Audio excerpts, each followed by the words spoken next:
Good morning, everyone. It's great to see such a large crowd. I know. But good morning for those. I know they're video streaming as well. Great to see you. Usually when I meet new people, my children, they say I interrogate them. Where are you from, and what's your dog's name, and what are you going to do when you retire or when you're done with this career? And so because we don't have time and there's so much information to share, I start out with a roll call. So I'm going to ask you, even through your mask, to yell out, oh yeah, if this is true. So give me an oh yeah if you are a leader in the Army. Oh yeah! Excellent, that's everyone, right? I hope so. Give me an oh yeah if you grew up as a military brat. Oh, none in the room. Okay, give me an oh yeah if you're raising your own military brats. Oh yeah! There was a... Yeah, I am. I get it. Okay. Give me an oh yeah if you happen to be a grandparent. Oh yeah! Nice. Excellent. I hear that's awesome. Give me an oh yeah if you, at least one day this last long weekend, for one day, did not take a work-related email or text.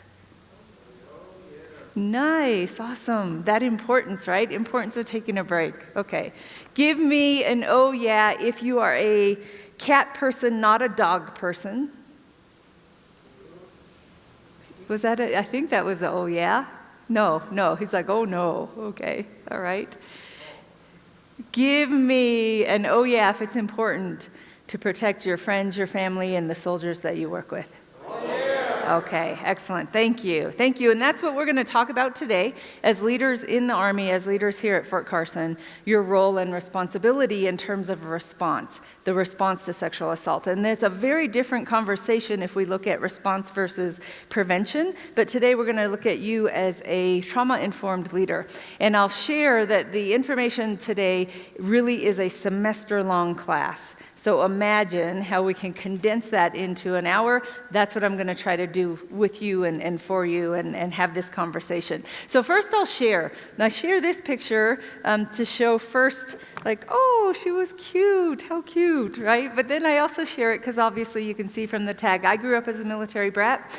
My dad was an amazing soldier, but even more important to me was that he was an incredible, incredible father who really set the standard for how we treat others and respect and dignity and honoring others' dignity and so on. And so I share that.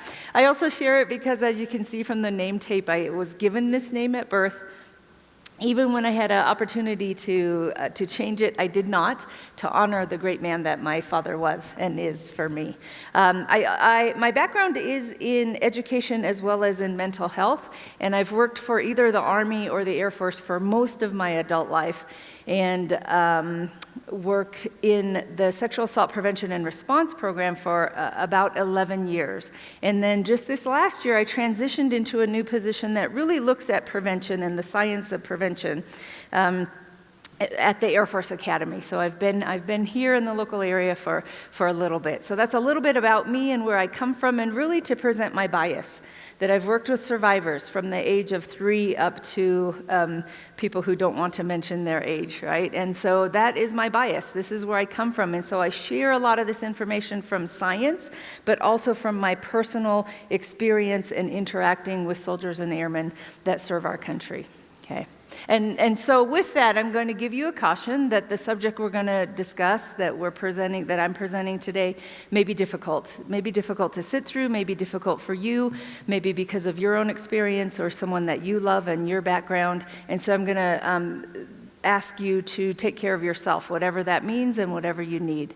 And then with that, I'm going to also ask you to sit with, where does that come from? Kind of question, why is this feeling strange? Is it because this woman up here is saying penis and anal penetration? Is it because my personal experience? Is it because society's teachings and roles? And we're going to look a little bit at that as well. But to examine where that discomfort comes from, because in this current time, there's a lot of discomfort, and it's important that we are okay in that and really examine where that comes from. And that really leads into our second hour of conversation. But I give you that up front, that I'll use scientific words, scientific language, I'm not trying to be cool. My daughters say that's too late for that, but really trying to be accurate, because we tend to skip over a lot of details, especially when it comes to sexual violence. And so it's important for us to be detailed so we know clearly, what am I talking about? What are we really discussing here?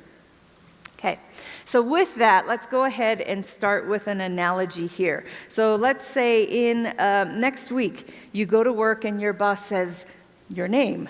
You've been working so hard and you've just done amazing work, and man, you have just burned the candle at both ends.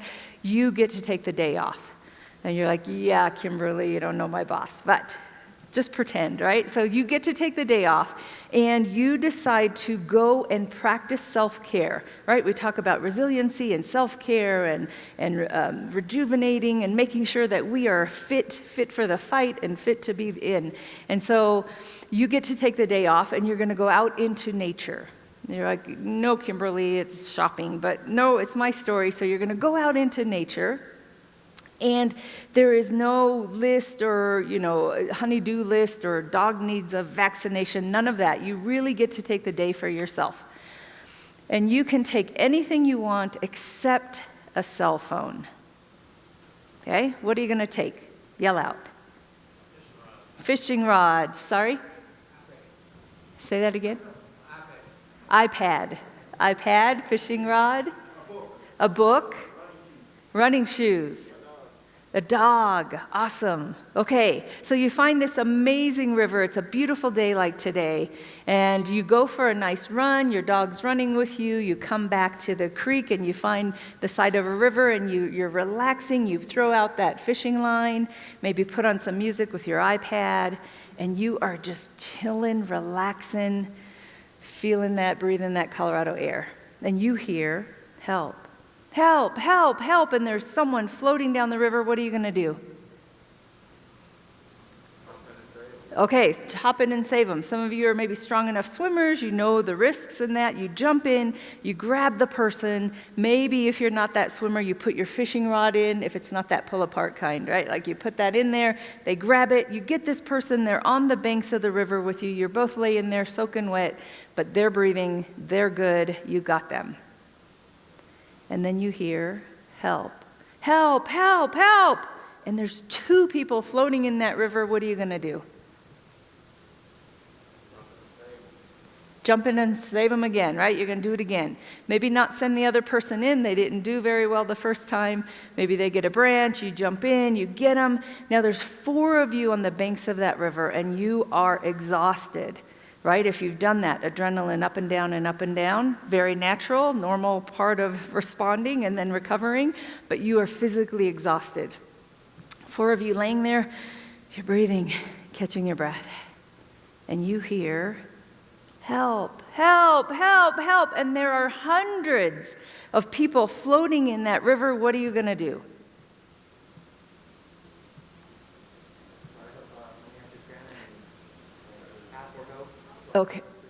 Okay, help as many as you can, right? Jump in, keep going, grab a stick. Other guys, grab a stick, let's go. Maybe send someone for help, right? Okay, what are you wondering at this point? What is going on, right? Like, what in the heck is happening upstream? Okay, what is causing these people to be in that river needing the help that they need? So that's the analogy that I'll work with today. And the people who are in the river, and what you do for them, that's response, right? They're already experiencing something's wrong, they're asking for help, they're in the river. Upstream, like what the heck is going on upstream, that's prevention. And that's a whole nother discussion that we can have, and I know your SHARP team will have with you in terms of how do we really prevent people from being put into that river, our victims, okay? So the analogy is the people who are floating in the river are victims of sexual assault, sexual violence, sexual harassment. And that your role, at least in today's presentation, is in the response. And how do we understand, not necessarily how they got there, because that's more prevention and risk reduction, but really what do we do once they're in there? But I want to highlight that I said there are hundreds of people in the river asking for help, which means that there are thousands of people in the river. Thousands. Why? Why can I say that? Like, how is that true? Absolutely. Not everyone asks for help, and most people don't ask for help. So if there are hundreds in there going, help, I need something, where's Sharp, hey, my boss, my supervisor, my friend, here, I need help, that is a minority number of people who ask for help, then that means there's thousands that are in the river not asking for help. And we know that from data, so I'll share really quickly a few ways that we gather data. So there are the anonymous surveys that we receive, right? And you get it in your email. It says, please answer the gender relations survey. And so the yellow part of the iceberg there, the tip of the iceberg, are the reports. These are the people who actually come in and make a report to your victim advocate, to your Sharp personnel. They make a restricted, unrestricted. That's how we know those numbers of how many people in the river are asking for help. That's the tip of the iceberg. It's the anonymous surveys that give us the whole data that I can then say there are thousands in the river. There are thousands in the river because our anonymous surveys show, did this happen to you within the last year? Did this happen to you before you came in the service? Did this happen to you since you've been in the service? We gather all that data, they crunch the numbers, and we then get to see what's underneath the water, right? What's that biggest chunk under the water there. And then what we think is that these numbers are probably underestimates. That we believe that there are people who don't answer, right? They see the survey, like, don't have time. Or they say I get an email. They say it's anonymous, but they have my email. So how do I know it's anonymous, right? Or some people who never even get the survey. And so we think that the numbers are underreported.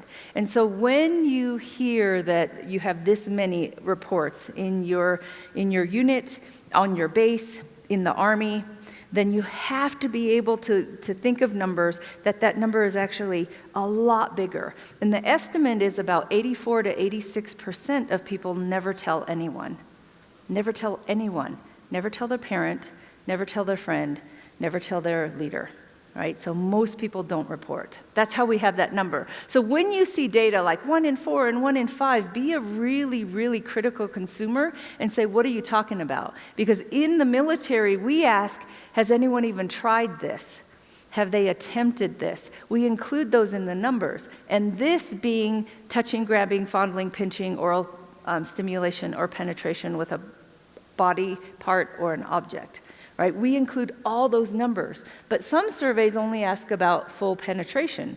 Some surveys only ask about attempted penetration and penetration. So it really is, as you see numbers, be very critical. Not critical as in not believing, but critical as in what are we really talking about, and be clear about that. And then, of course, in the military, we have other numbers for sexual harassment as well. And so I'll share the final graph here. The red is the result of the surveys, and that's known as prevalence. Has this ever happened to you in the last year? That's the prevalence rate that you have on your base here. The blue are the reports. These two lines are fake data. So these are not your numbers, these are fake data. But generally to see what it represents, right? That most people don't report and that there's a big gap, there's a delta there. So if you look at those two graphs and those two sets of numbers, prevalence and reports, what trend do we want with those two lines? What do we want to happen with those lines? Yeah, absolutely, and they overlap, right? So we want the red to come down. Has this ever happened to you in the last year? That number we want to come down, and we want reports to come up as much as people want to report, right? And then we want them to overlap and ultimately both come down. I mean, that's the ultimate, is that it's not happening a whole bunch, and people who want to report are reporting, and now we don't need as many to report because it's not happening. So when you see headlines, because I see headlines here and definitely at the Air Force Academy, reports have gone up. The Army has a rape culture. It's really important to understand reports going up, not necessarily bad, and actually we see it as an indicator of a positive. That if I trust the system, if I trust a leader, if I trust my boss, then maybe if I trust the Sharp program and the Sharp representative in my unit, then I am more likely to report. And the importance of understanding the difference when you see those headlines. And so how do you as a leader help increase the number of people who report? That's what we're talking about today. So we're not looking at prevalence and prevention. That's important, critically important, but it is a different conversation. It is a different paradigm, and that's not what we're talking about. And so please don't leave here thinking, well, if we do this, it's going to stop assaults. It's not. We're talking about someone is in the river. They are floating in that river, and you are on the banks of that river. What are you going to do? And how do you understand what they're experiencing there, and then what they're experiencing once you pull them out? Because obviously it doesn't end when you pull them out of the river. But an even more important question I want to ask you is, all the people who are along that riverbank in your unit, do they know what to do? If that was yours, kid, friend, spouse, army, a soldier, if that was yours in the river, everyone in your unit that's on that riverbank, do they know what to do? Will they do it in an informed way that helps this person? That's what we're talking about today. So let's go ahead and jump in. Let's take a look.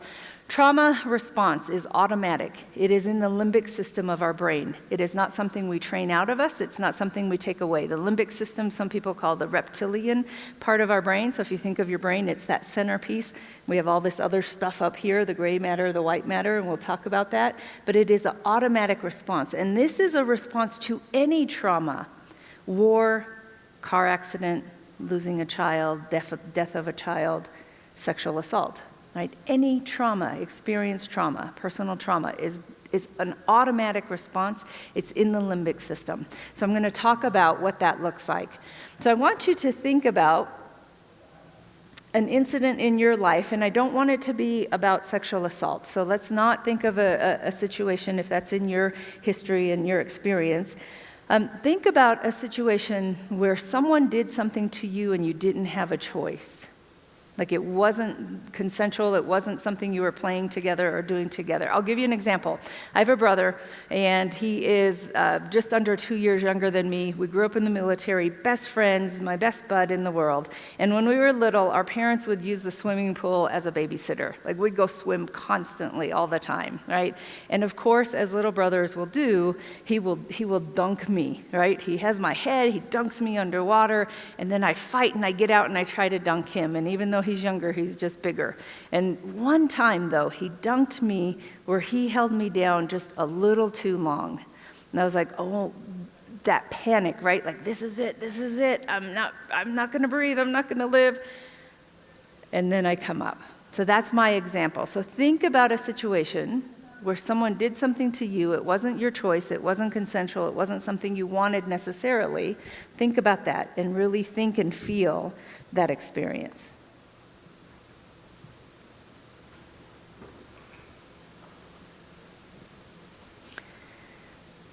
So I'm going to ask you to yell out how you felt. Give me some words of how you felt in that moment. Angry. Scared. Vulnerable and anxious. I missed one. Helpless. Great. Thank you. Not great that it happened, but thank you for sharing that. Okay. And then what were you thinking? What were your thoughts in that moment? Sorry, sir? I'm sorry. Yeah. When's this going to end? I want this over. I want it done. Thank you. Other thoughts?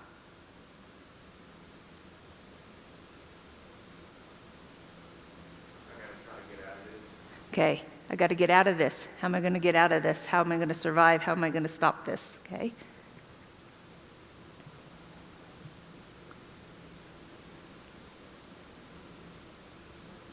So as we go into and dive into sexual assault survivors and their biological response and their process as they start the healing on the banks of that river, I want to ask you to embrace that.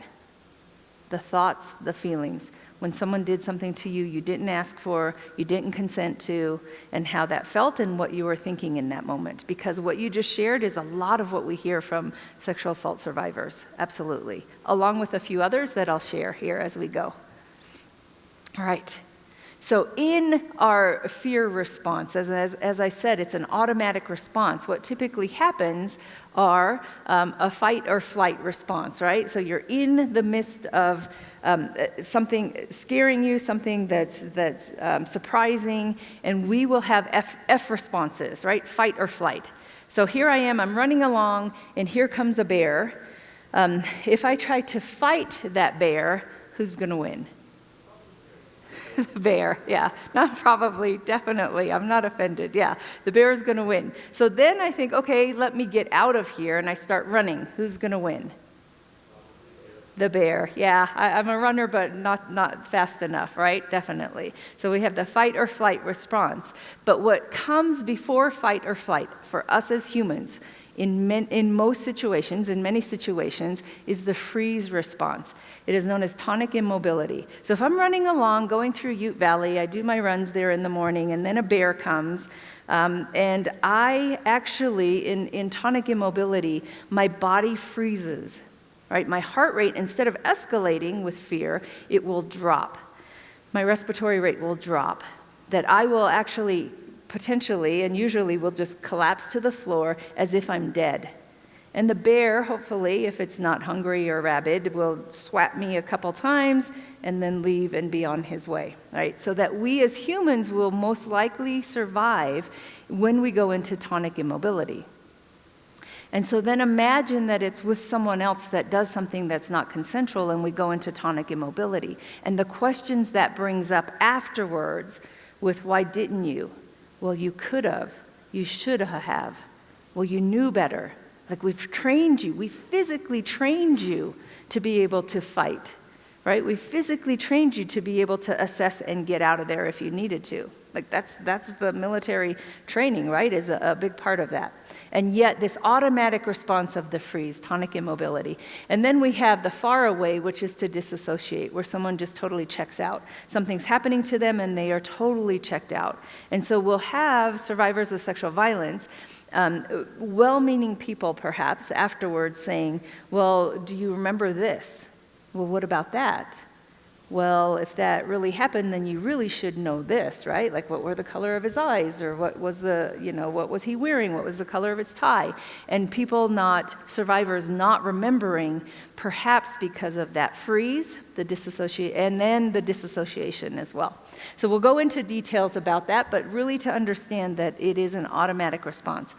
If someone has had trauma in their past, any type of trauma, and this could be childhood abuse, again, the loss of a family member, a car accident, going to war, any type of trauma. If someone has had trauma in the past, they are at a higher rate of the freeze, that they are more likely to freeze if they experience another trauma, another act, another attempt against them. Okay. So an overview of trauma. I share this as a picture. It's a survivor's art picture. She calls it coming through the mud. If you know about the lotus flower comes through the mud under the water, and then it blooms really just amazingly and beautifully with the color of its petals above the water. And so this was a representation that a survivor had of her trauma and coming through that. And so we'll start with, we know that trauma affects us in 3 different ways. The first is emotional. So why do we have emotions? Why do humans have emotions? What do they do for us?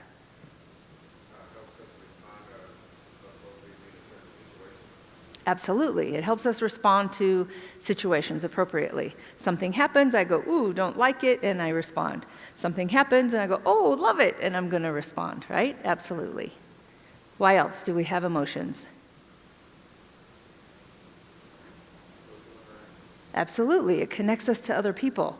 We can socially interact with them, whether it's positive or negative. It gives us that feedback, that data to socially interact. Why else do we have emotions?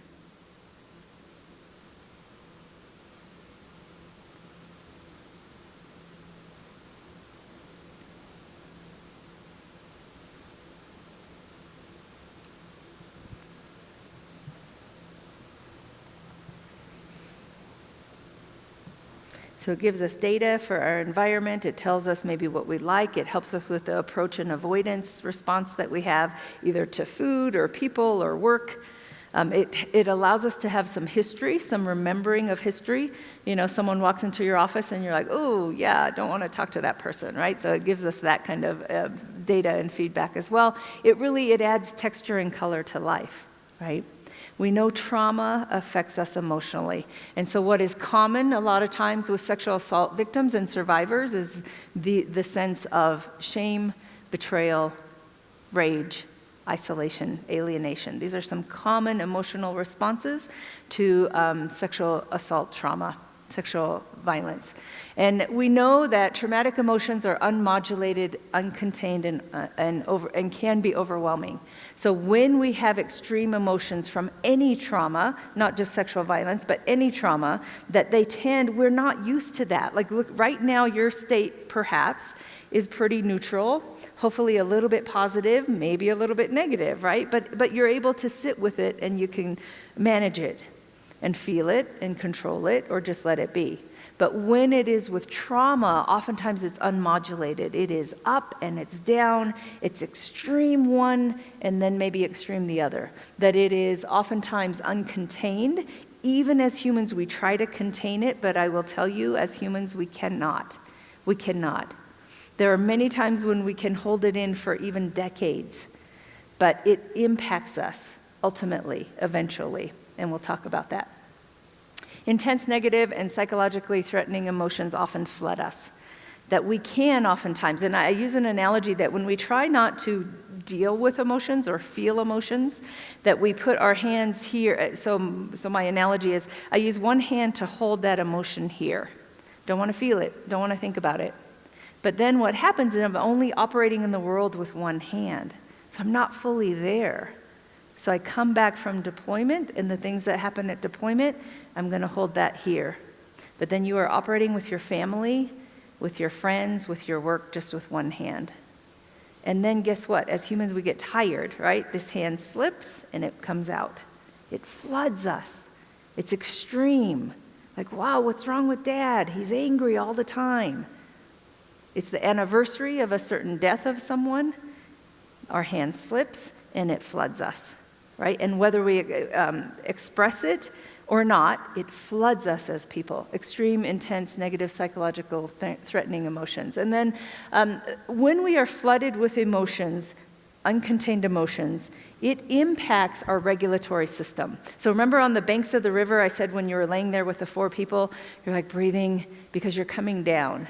And the more you come up and down, the more you do that, the less effective you get at the coming down piece. So the more you get hyped up, right? When you're deployed and the alarms go off and you're putting on your masks, and they're like, okay, we're done. And then you go and then, a couple days later, putting on your mask. And maybe even the same day, again, you get another mask alarm, right? You put that on, you put on your gear. You are coming up with all that adrenaline, all those hormones and chemicals to come down. Your body uses glucocorticoids. They help you come down. But the more you do that, the less effective you are to trauma, all types of trauma. And then finally, that it can feel like death. That sexual assault survivors in particular say that when that is happening to them, when that occurs to them, they're not thinking about what color is his tie, what color are his eyes. They're not thinking about that. They are really, many times, the majority of sexual assault survivors, particularly with rape, penetrative violence, think that they won't survive. Like, this is it. This is it. How do I get out of here? How do I survive this? Okay. All right, so overwhelming emotions. We will see responding in some of these ways, which is really counterintuitive, right? You think that if this happens, you're going to do this. But a lot of response can be counterintuitive to what we think, either what we would do or what someone else should do. And so we'll see people who self-harm, and we know a lot more about self-harm, particularly with younger, that Gen Z and the millennials in some cases, but we're seeing a lot more self-harm in terms of dealing with emotions. And this is where people will poke themselves, cut themselves, burn themselves, and so on. And it is a regulatory response to uncontained, overwhelming emotions. And if you have questions, I'm happy to discuss that more at the end. Self-medication and substance abuse by drinking, taking drugs. Self-blame, definitely. You should have known, right? Why didn't you? I should have. Man, I thought that, right? That whole hindsight bias of how we can see after the fact of, oh, there was this sign, or I should have thought about that, or that gut instinct of this person's not okay, what am I doing, and not following that. Avoidance, for sure. I worked at Fort Hood in Texas in Department of Psychiatry at Darnell Army Hospital there, and worked with a group of men, in this case it was all men, who, and many of them in this group from Desert Storm said that, Fort Hood has many entrances, like here, that some of them would avoid going into a particular gate because when they would come in that gate, at that time the Humvees were parked there. And just seeing the Humvees and what that would bring up for them, that they would not go in that gate, they'd drive around Killeen, go into another gate just to avoid having that response, to avoid feeling that, right? I'm holding this down here, I don't want to feel that, let me just drive around and leave earlier from home so I don't have to address that, have to face that. So avoidance is big. I avoid certain places, I avoid certain people, I avoid maybe certain smells, maybe I don't drink anymore because it happened around alcohol and consuming alcohol and so on. Constriction of emotions, that when emotions are overwhelming, we want to hold them in, right? We want to hold it down here. But here's how this works. So here are all the negative emotions: anger, fear, vulnerability, all of that, right? I want to bring that in because I don't want to feel it. But what happens is here's all the positive emotions, that when I bring in the negative, it brings in the positive. We can't just do this. We can't just bring in the negative and only be happy, right? We can't just be all cheery and happy. It brings in both. And so when we constrict, I'm not going to feel this, it means we don't feel this other part, which then to me means we miss half of how we interact, how we gain meaning, how we really assess and gather data because we don't have this other piece. Affect phobia is really being afraid of feeling, not wanting to feel anything, but especially the negatives. Numbing is just not feeling at all. So that is related to self-harm. A lot of times people can really numb themselves, and self-harm allows them to feel again. So if I cut myself, oh, I'm still human. Oh, I can feel that because I don't feel anything. Some people are very, very good at numbing.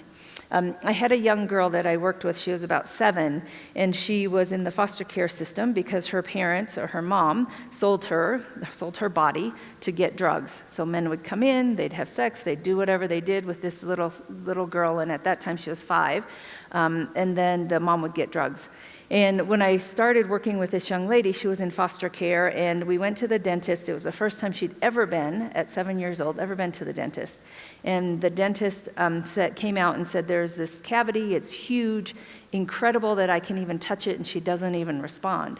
Like she's totally numbed the physical pain, but totally numbed the emotional stuff as well, because he said, I can just pull it without any shots, Novocaine, if you're okay with that, because she's not feeling it. And the parents said, yes, go ahead and pull that.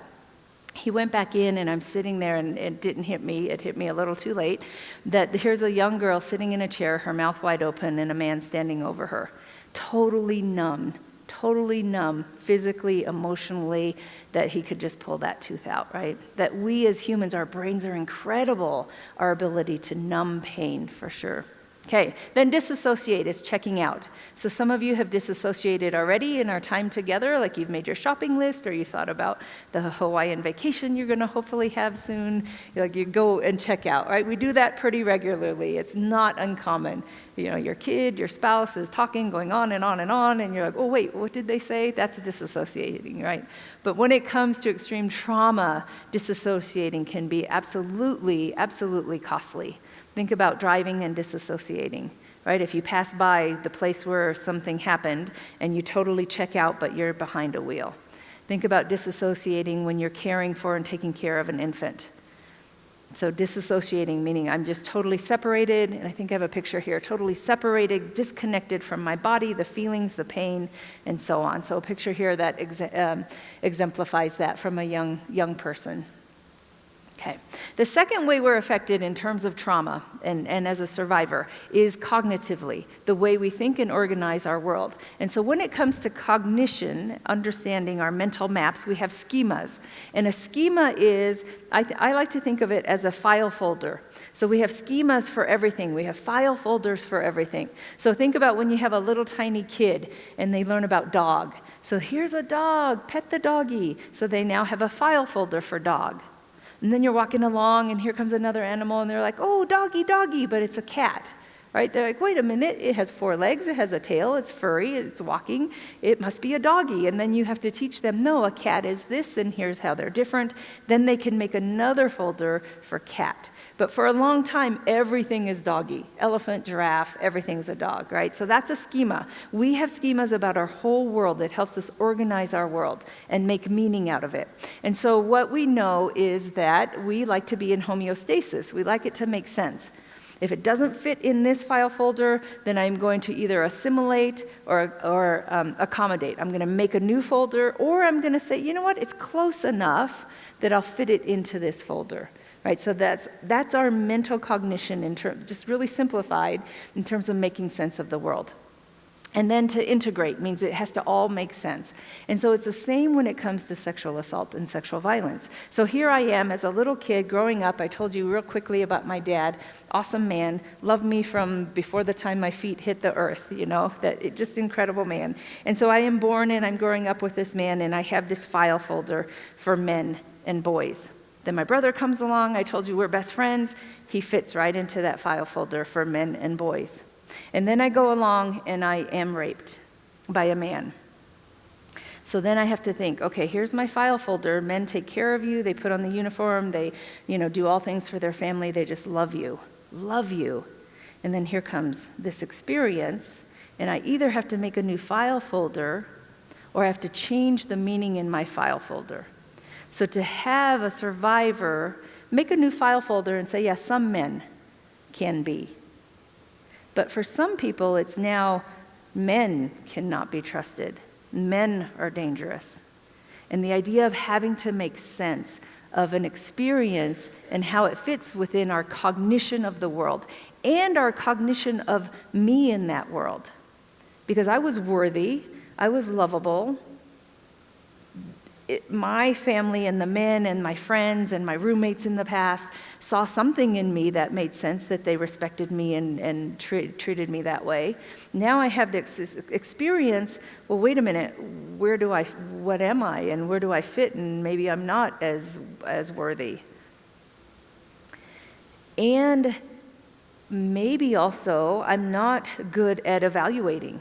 Right? Like I thought I could evaluate because I've had these experiences. Here's my file folder of being a good judge and being safe and understanding, be cautious and so on. But now this has happened. I am not good at that. And it really changes our self-belief when it comes to cognition and understanding of our world. But the importance here at the very end is it has to now become integrated. I have to make sense of it. And sometimes that is a healthy, I make sense that some people are like this and some people are like this. Sometimes it is, I'm going to cut off all of this other part because I have to make sense of what happened. And so really what we want in terms of recovery, in terms of any kind of trauma, is the ability to approach it, take a look at it, feel it, understand it, but then we need a break from it. And just like this last weekend, some of you got a break from your emails and your texts. You have to take a break from trauma. You cannot. It is not a constant 45-degree line that goes up. I guess in your case it'd be this way on the graph. It's not. You have to get a break from it. And so as a leader, if someone is a survivor and that's all you see them as, and if every conversation is only about that, they don't get a break from that. They don't get a chance to reintegrate who they are as a soldier, who they are as a leader, who they are in their community if that's all they're seen as. So the need for this. But typically what happens is this, is that I approach it and it's too hard, so now I'm going to hold it down here. Okay, my spouse is saying this is affecting us, so I'm going to go to therapy, and I go to therapy and go to counseling, and then it's like too much. It's all these emotions and anger and sadness and fear, and I can't cognitively make sense of all this, and so now I'm not going to go. Nope, that was a bad counselor, not going to go.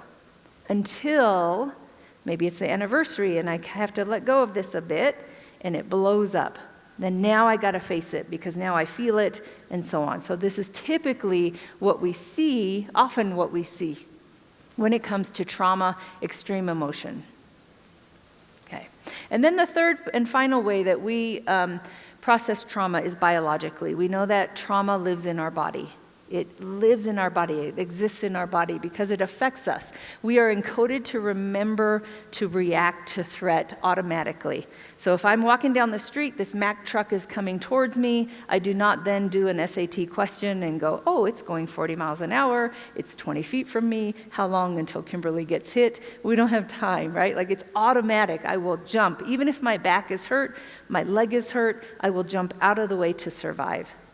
And I want you, I invite you to walk away here understanding that a survivor will do what they need to survive.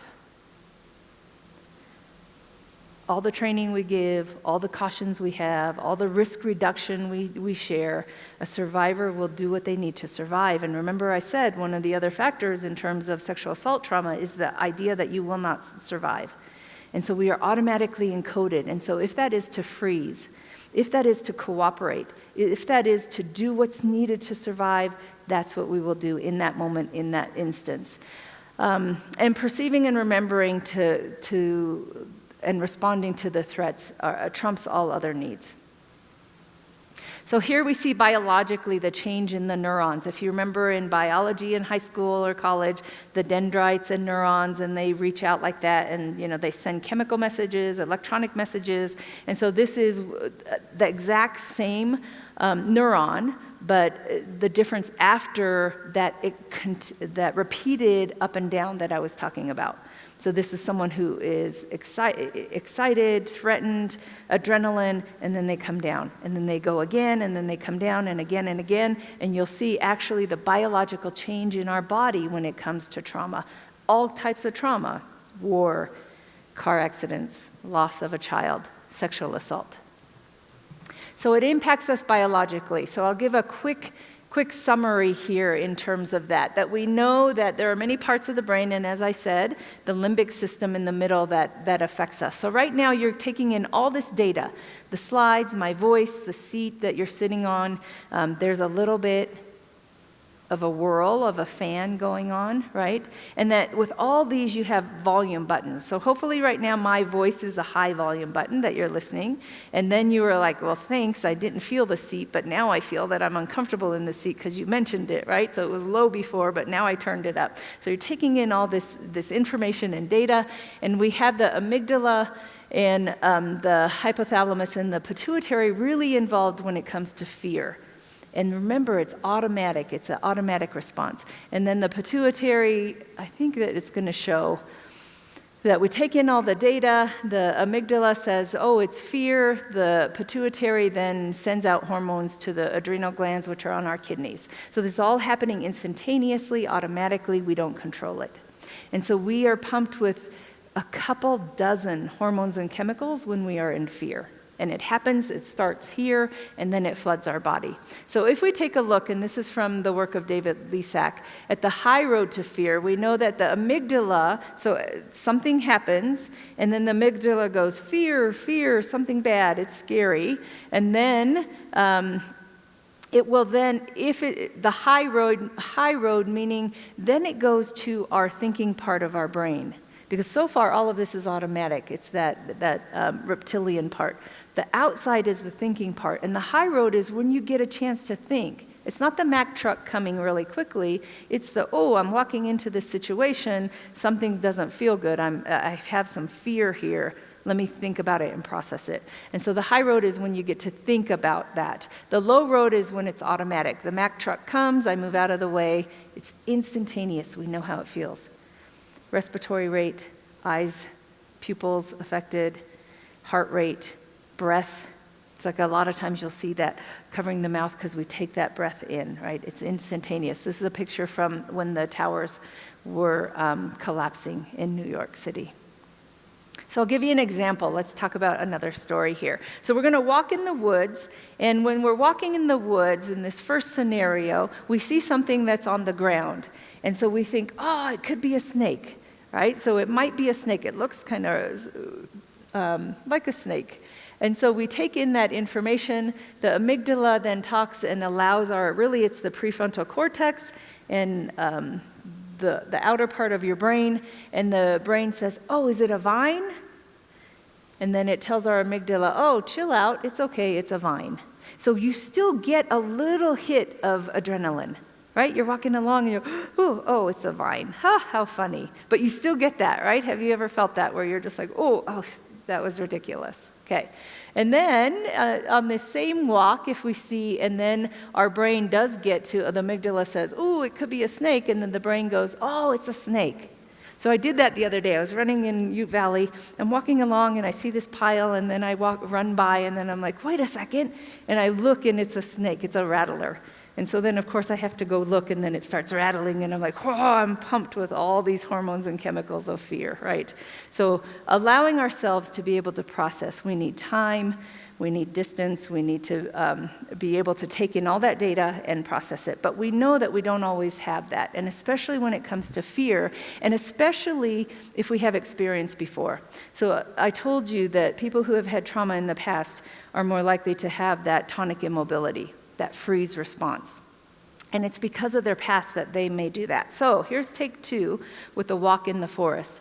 So if let's say I've been bitten by a snake before. So I lived in Guam for a little bit, Anderson Air Force Base, and they have brown tree snakes, which if they bite an adult, not so bad. If it bites a kid, it can be bad. But I've been bitten by a snake before. I'm walking through the woods, and I see something on the ground. And because of my past experience, what typically happens is that lower road. The amygdala is even more hypersensitive because of that past experience, that it will respond without asking the brain any questions, without saying, should you analyze it? Should you take a look? Look, it's not moving, it's not making a noise, it's just a branch. Your brain automatically goes to that. So I'll give an example.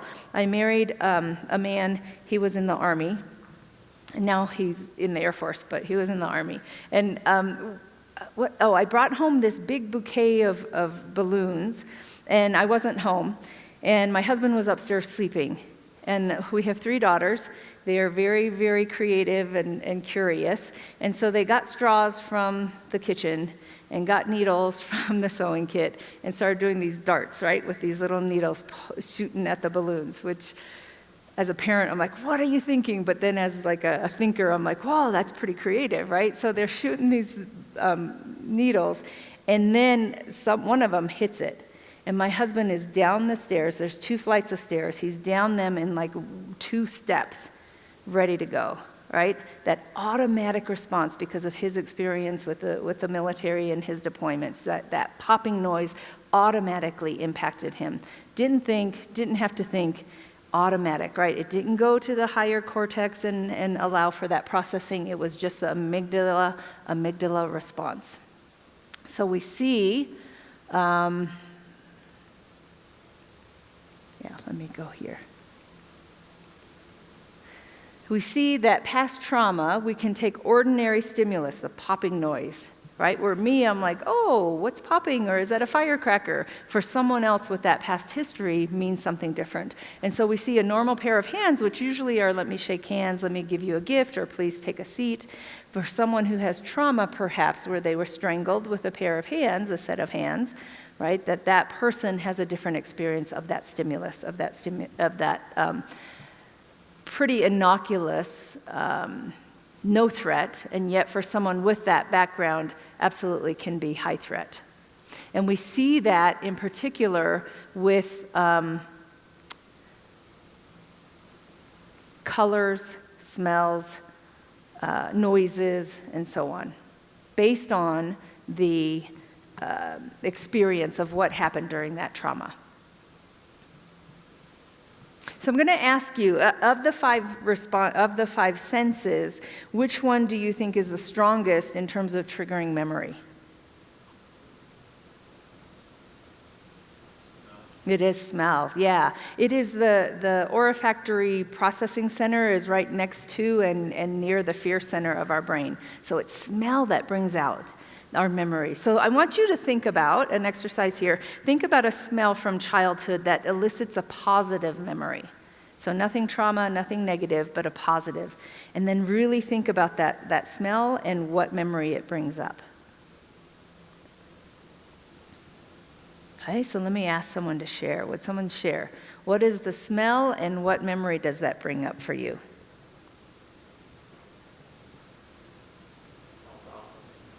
I'm sorry?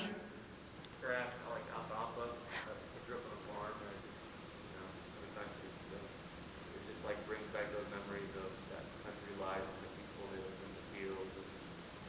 Excellent, thank you. So what he shared was that it was the smell of grass or alfalfa because he grew up on a farm, and just thinking about that brings back that memory of peacefulness and being out there on the farm and being raised and being young like that. Yeah, nice, thank you.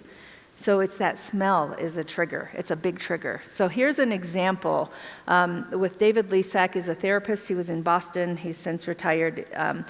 That he worked with a veteran who was in the Vietnam War, and when he worked with him, it was 25 years prior he had left Vietnam, and he was working with some post-traumatic stress symptoms and disorder in this case. And so this older man, not with his therapist, was walking down the streets of Boston and then instantaneously found himself under a car. Like he noticed, and he's like, what the heck am I doing under this car? And so then he calls his therapist, Dr. David Lesak, and what they decide to do is to go walk down that street. And so when they're walking down the street together, what they notice is that there is a smell in the air because that street is right next to a Thai restaurant. And if you love Thai food like me, you know that they use a lot of lemongrass. Okay? And so when he smelt that lemongrass, it automatically triggered the memory of being in Vietnam. And when he was in Vietnam, he was in a restaurant and he was eating. And many of their dishes also have lemongrass. And so he was eating, and a bomb went off outside. And of course, very naturally, remember it's automatic instinct, he goes underneath the table. And so as he walked by this restaurant in Boston, that smell of lemongrass triggered that automatic response. His body moved, his brain didn't think, didn't go to the frontal cortex to say, oh, you're in Boston. Vietnam was 25 years ago. That doesn't happen. It's instantaneous, and he finds himself under the car. So to understand, and please to walk away with this understanding that trauma response is automatic. There can be many things that trigger it. It is not always under our control in terms of that response. Okay. And then I'll end here with the one other piece I'd like you to take away biologically from the brain is that trauma impacts the way we encode what happens, and it really impacts retrieval. And I really appreciate this piece of this information because I get feedback from leaders constantly. And the Chief of Staff of the Air Force, I worked at the Pentagon for a little bit. When I presented this to him and his other 3 stars in the Air Force, he said, I wish I knew this when I was a younger leader. He said it would have impacted decisions that I made. And he was not saying I'm going to only go for, one side. He obviously is the leader. He has to lay all that out. But he said without this information, he made choices differently. It was an uninformed, it was a non-trauma informed decision that he made. And so I'm going to highlight here that the hippocampus processes information. It allows us to encode, and then it allows us to consolidate, to organize. So if I asked you right now, if you and I were just sitting and I said, oh, tell me about this morning and how you got here, you probably would be able to say, oh, the alarm went off and I turned it off. I pushed snooze and I rolled over. And it went off again, I pushed snooze again. And you know what? I did it a 3rd time. I thought I'd take a quick shower. I just needed more rest. It's been a long weekend. Then I got up, I made a cup of coffee, I watched the news, I got in the shower, put on my clothes. Like, you'd be able to tell me in order what happened and how you got here, and maybe even how you drove here and all of that, right? That is the non-traumatic brain encoding and consolidating information and memory. And not that you'll remember that, in August, this morning, but our ability to encode and consolidate is in the hippocampus. And then the amygdala it specializes in processing emotional memories. And so as you shared about the smell of grass, right? And where it takes you back there, it's the amygdala that is able to then put in the emotions with the memory. And that is encoded in our brain. It is not a choice. It's not something maybe I'll do that with this memory and not with this one. It's automatic, whether it's a positive or a negative memory. It's encoded because of that amygdala. So again, automatic processes in our brain. But what we know that these processes are very, very sensitive to hormonal fluctuation and alcohol. Hormonal, not in women are hormonal or testosterone, not that hormonal. Hormonal in terms of fear. That when remember I said when fear happens, we are flooded with over 24 different chemicals and hormones. Automatically, our body is flooded. So if you've ever driven and you've skidded on ice, and then let's say your car's okay and you're driving again, but you get that feeling. For me, it's in my arms. I'm like, oh, and it's kind of floaty, right? For others, it's here. That's the hormone. You're feeling that in your body. And so in fear, we are flooded with hormones, which impacts the hippocampus and amygdala. It impacts this encoding. And then we know that alcohol does. And that's why after a party, when someone says, whoa, you were dancing on the table, and you're like, what? Wait, where? Right? Because your brain didn't process that the way it typically would when you just normally dance on a table without alcohol. And we know that many sexual assaults involve alcohol. And so it impacts how a survivor remembers, encodes, and retrieves information. And so if you take a look at this, if you look at the brain, it's going to light up when this survivor reads a non-traumatic script. So she's reading something that she wrote. It's not related to her trauma, but you will see her brain actually encodes that memory. He opened the front door, I smiled, I recognized him, I dated him in college. I'm going to do it again so you can watch the brain. I dated him in college my freshman year. And I was thrilled to see him, right? So even in the brain, it lights up with functional MRIs in a certain part of the brain. But we know that the brain is flooded with chemicals and hormones when we have fear and trauma, and it prepares us to fight or flight or to prevent pain, to stop the pain so we can get through what we need to get through.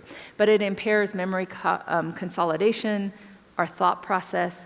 It impairs our emotions and the emotions that we connect with it. So think about that smell you had was a positive emotion. If it was a traumatic one, that smell might not be congruent with what you experienced, right? So it should be something positive, but you have a negative emotion with it, perhaps. And it reduces our energy. And so I'd like you to think about the way you remember. So after this session this morning, or during this session this morning, think about if you took notes on sticky notes. Some might be pretty big and you can put a sentence. Others might be the really tiny ones where you only get one word. But you took notes on this whole session on a bunch of different size sticky notes. And then you went and you put them all over the place. One in your gym bag, one in your glove compartment, one in your office, one in the shower, in your bathroom, who knows why, but let's just say you put them all over the place. And then your boss next week, before he lets you go off and have your day off, says, oh, but I want you to give a briefing on what you just learned this last week with Kimberly. And then you have to go, oh man, where was that sticky note? And where did that go with this? And how does that go together? I don't even remember what she said there, but here's a note that said she said that. That's the idea here when it comes to trauma and fear and encoding memory. It's a bunch of sticky notes put all over the place that is not often easy to put together and consolidate. Not for all survivors. Some survivors, it is pretty clear and linear, but for many survivors, because of that hormonal impact, it's difficult. So it can affect, and this whole biological process can affect a victim's behavior during and after an assault. While it's happening, why didn't you? You should have, right? We talked about that. And then afterwards, they're still flooded with this. Their emotions might not be congruent. Even just what happened may not be consolidated and organized in their memory. And it definitely probably has blown their mind in terms of their cognition and understanding of the world and what just happened. Okay. And we know that the ability to remember and recall information is impacted by trauma. So here, let me do a summary here. The brain and body are flooded with chemicals and hormones during trauma. It can remain high for up to 96 hours. And so a lot of times the leaders will say, well, right afterwards, he went and did this, and he still saw the person, right? He socialized and they went to dinner 2 days later. So the idea of understanding that we can still be flooded for several days in terms of the hormones that are happening based on even just one traumatic event, that it can be reactivated when the memory of the assault is recalled. So when someone goes to, so they're working, they're doing all right, and then they have to go to CID. So, oh man, on their way to CID, they have a breakdown when they can't even talk to CID, they have to go get help. Well, wait a minute, he was just fine 30 minutes ago. And now suddenly, and survivors will say the flood happens as if it was happening again, as if they were live again in that situation. And then thirdly, we know that it can be reactivated when a memory is accidentally triggered. So they watch some show on TV, they hear someone make a joke about SHARP, they have to come to a SHARP presentation. Here's your annual SHARP presentation, be there on Tuesday. That it can flood their body as if they were there again. So here's the same person reading a script that she wrote out, but this is related to her trauma. And so if you take a look, I'll read the script, but take a look at the brain and see where it's firing, again with functional MRIs, where it's firing because of that trauma. He put his arm across my windpipe, I couldn't breathe, and I started to really panic, but I couldn't scream because I just couldn't. I'll read it one more time here so you can check out the brain. I had no air, and I could smell him. It was that smell. I couldn't get that out of my mouth. You see the amygdala really firing, and again, this is from functional scans, functional MRIs, and then all over the brain to show biologically where the memory is stored or not stored. Okay. I had a young lady, she came into my office once and she brought her sister in, and she was actually trying to get help. We were overseas, she was trying to get help to leave the country, but he had the passport, the money, the finance, everything. And she was talking to me about how her husband beat her and beats her. And her sister, because she was a foreigner who lived in that country, her sister was with her, and her sister said, "Remember that time when he took the phone and smashed your face?" And this survivor, she said, I don't remember that. And the sister says, well, I remember you were bleeding. It was bad on your face. He smashed your face. So you would think that, wow, you think you would remember that. And yet the traumatic brain operates in ways, one, automatically, two, to protect ourselves, and then the difficulty in terms of encoding memory. So we are hormonal soup when it comes to trauma, and particularly memory and making meaning and so on. So we know that that emotions can seem counterintuitive. Like you think she'd be screaming and crying if this just happened 2 hours ago, but it may not be, right? You may not see that. That you might misinterpret their cavalier attitude. Right? So, okay, she's not screaming and crying. Well, she might be numbing, if you remember that. She might be disassociating. She might be totally checking out because she can't deal with the intensity of that, of what happened just now or the memory of that. So there's a wide range of emotions and behaviors, and it's normal. And it is important to normalize that for someone who goes through trauma. So people who come back from war, not everyone acts the same. Not everyone processes the same. Not everyone has experienced even the same situation in the same way, and that is particularly true of sexual assault survivors. That you might see some counterintuitive behaviors where she still talks to the offender. She might even have sex with them. She doesn't seem upset. She didn't do anything. He didn't have a knife or gun. She could have done something, called for the friends who were in the next room when they were partying. That she might still socialize. That the stories can change over time. I had a survivor I worked with once, and she called me and she's like, in my dream last night, I remember this part of what happened. And so I said, okay, we're going to go to OSI. That's our equivalent to CID. We're going to go to OSI. And as I went to go pick her up, I thought, great, right? Like, oh, these investigators are hopefully going to understand that things can come in dreams. Right? That if we're in trauma, remember consolidating memories, retrieving memories, that they can come at different times. And for leaders to really understand, it's not that they're lying, it's not that they're making it up. It is our brain, it is our biology. And then perhaps not getting help when it's available, or maybe putting their trust in the wrong person, right? That a lot of times we'll see survivors become victims again because they're at higher risk of being re-victimized, and it has to do with all of this: the biology, the cognition, and the emotions. And that if I'm walking along in the forest and I can, spot the branch to see if it's a snake or not, a sexual assault survivor may not be able to even see that branch. Things may be foggy all around that they don't even see this snake that's slithering right there, right? So the importance of that. And then a couple more here, that you might see some counterintuitive behaviors where they'll cry one moment and then be happy the next and be fine, right? Someone's working and then suddenly they start crying. It doesn't necessarily mean they're trying to get out of work. It could be because some memory, someone walked by with a cologne that's the same cologne that the offender used or was wearing. So the importance of understanding is not that they're crazy or making it up. It's just the biology of us as humans. That they might act like it's no big deal. They might be hopeful and determined 1 minute and again, broken down the next. They might be argumentative, anxious and fearful, laughing and joking. That these are all common, or at least they're not uncommon in terms of survivors. That physiologically, people might experience trauma through headaches, through insomnia, through stomach aches, through increased sexual activity. And this is one where leaders will say, I don't understand. Someone just raped you. Why would you go and then have more sex? And a lot of times survivors have told me it's because they get to control what happens. I had a young lady who, when I met her, it was her 4th sexual assault, her 4th rape. When I met her, it was with our military training instructor in Lackland. That was a big case many years ago. But she said, and these are her words, she says, I go out and whore around because at least I control what I do. And I have power in that because this happens to me all the time. Stepfather, boyfriend, a friend in the Air Force, and then that military training instructor. So increased sexual activity is not uncommon for some survivors. Abstinence, stomach, and then increased alcohol use.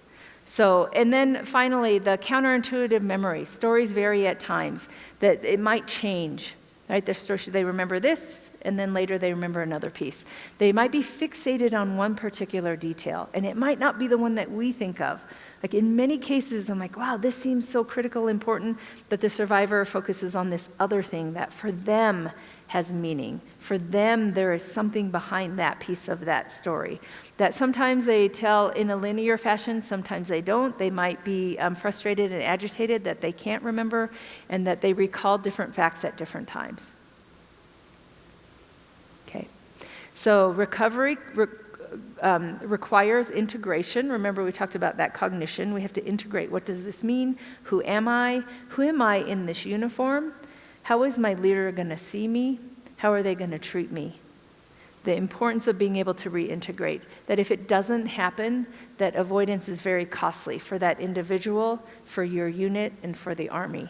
The importance of you as leaders to understand and be trauma-informed in terms of trauma across the gamut. There's a big study called Adverse Childhood Experiences Study that looks at people in the general population and any kind of trauma they've experienced growing up, whether it was physical abuse, parent institutionalized, mental health-wise, or in prison system and so on. And they find that a large majority of us, just as humans, experience adverse experiences and how that can impact us. And that in the military, what we're finding with some data is that the military is a great place for people to go who have had those experiences, because it allows for them to get away from, in some cases, those upbringings and those people that may have impacted them. So you as a leader to understand the cost of trauma in general. What I'm going to do for time is to stop here, and in our next session, I'll end with a little bit more of this in terms of now what you can do as leaders now that you know this, and then I'll jump into the difficult conversations or the important conversations. What I'll do, though, is end for a 10-minute break. Let's give you a good break because it's still morning, and if you need to grab a drink, use the restroom, get some air, and then we'll come back in 10 minutes. Okay, thank you. The last session, then we'll have some questions if you have questions, comments, and then we'll get into how to start having conversations, some difficult conversations. And I'll give you some of my perspective, and then I will really want to open that up as well.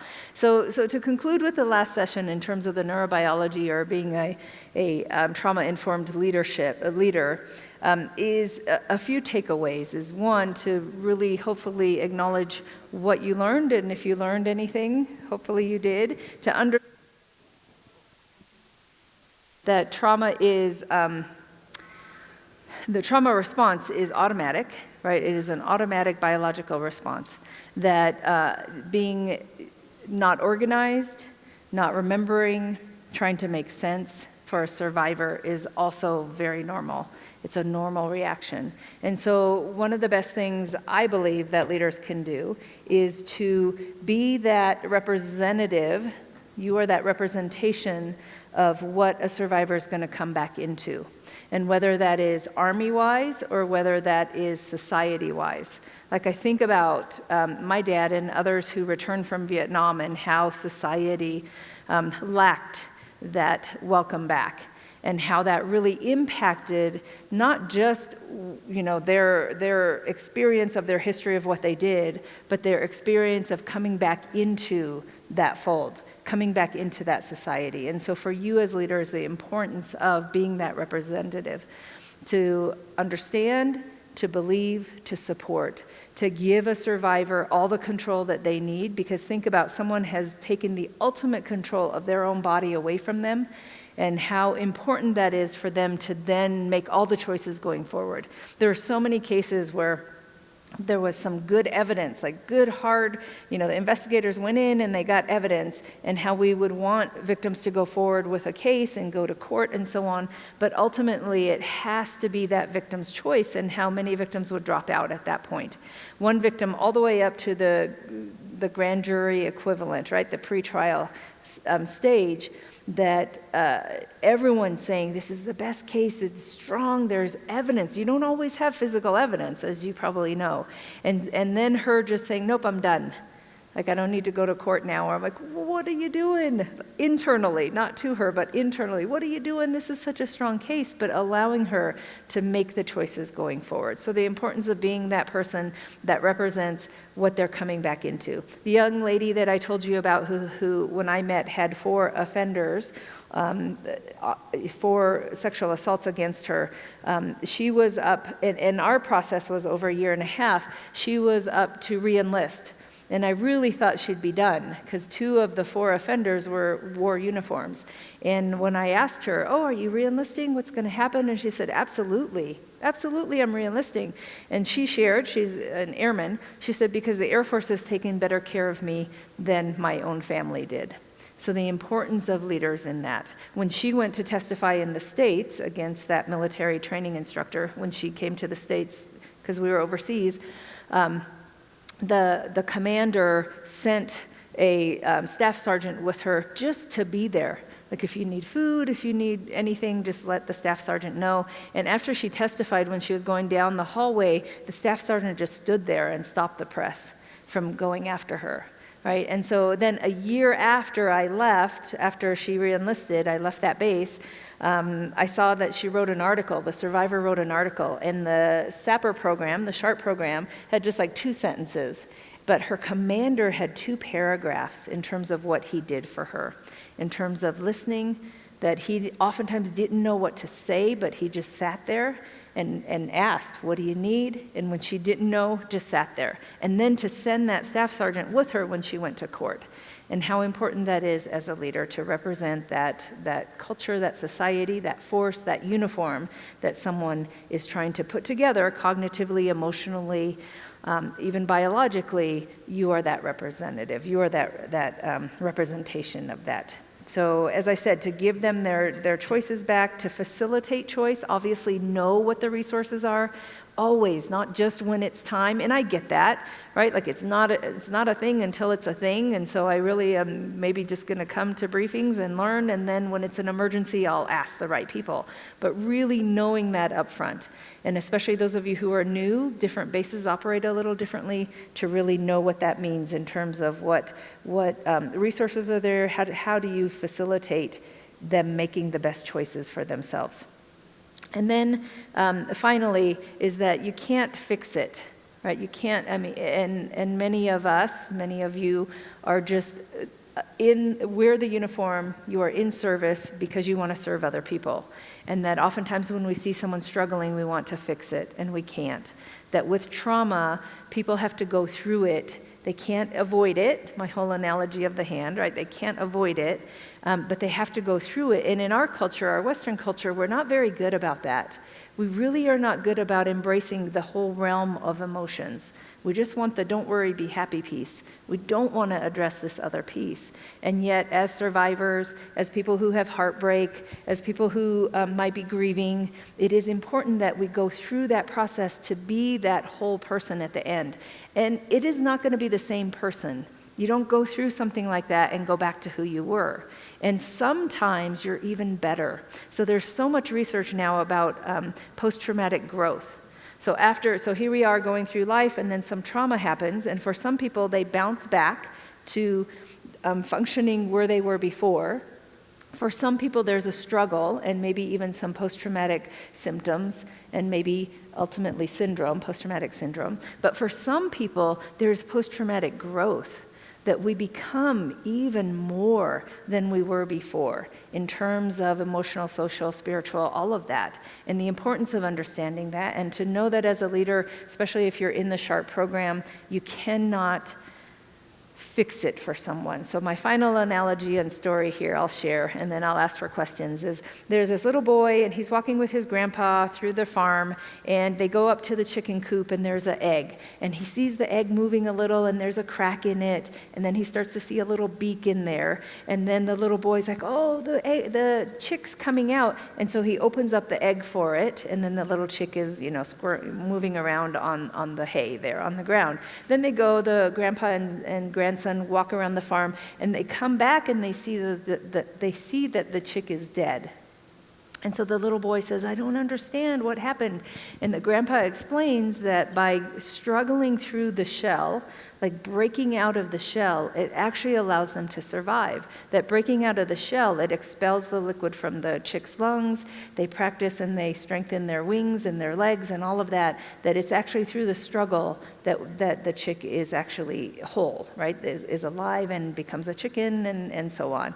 And so to understand that as leaders, even though we might want to take away all the pain, we can't promise that things will be fine. We can't promise that there will be justice, but you can be there as a person to embrace what they're going through and to support them as needed, that they determine what is needed. So with that, I'll take a stop before we get into the critical, difficult conversations and ask for any questions or thoughts or comments.